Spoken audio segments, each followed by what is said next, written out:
Sir నమస్తే అండి, మీ పేరు? నా పేరు నాగ శ్రీనివాసరాజు. ఓకే, ఏం చేస్తుంటారు సార్? అది వ్యవసాయం. ప్రస్తుతం జగన్మోహన్ రెడ్డి గారి పరిపాలన ఎట్లా ఉందంటారు? జగన్మోహన్ రెడ్డి గారి పరిపాలనలో ఏది కూడా అభివృద్ధి కానీ సంక్షేమం కానీ ఏది కూడా సరిగ్గా లేవు. రోడ్లు కానీ విద్యకి సంబంధించినటువంటి ఇది కూడా లేదు. విద్య చదువుకున్న వాళ్ళకి ఉద్యోగాలు లేవు. ఎటువంటి అభివృద్ధి కార్యక్రమాలు కూడా జరగట్లేదు. అన్నిటికంటే దారుణంగా రోడ్లు పరిస్థితి చూస్తే ఈరోజు నరకోపాలాగా కనపడుతున్నాయి. అవి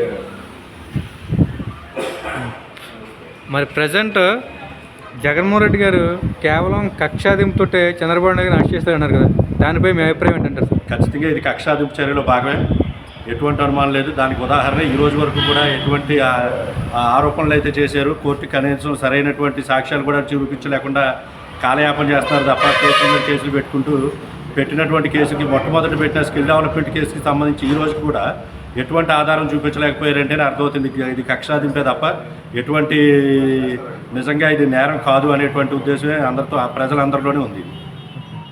టీడీపీ జనసేన రెండు పొత్తు పెట్టుకోవడం వల్ల మరి రెండు పార్టీలకి వర్గ భేదాలు వచ్చే అవకాశం ఉందంటారా?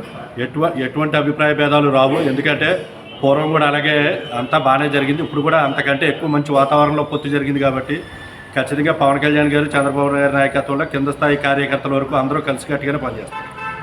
మరి 2024 ఎలక్షన్స్లో సీఎంగా ఎవరు వస్తే బాగుంటుందని మీ ఉద్దేశం సార్? ఖచ్చితంగా చంద్రబాబు నాయుడు గారు ముఖ్యమంత్రి అవ్వటం ఖాయం. ఆయన వస్తేనే బాగుంటుంది రాష్ట్ర అభివృద్ధికి.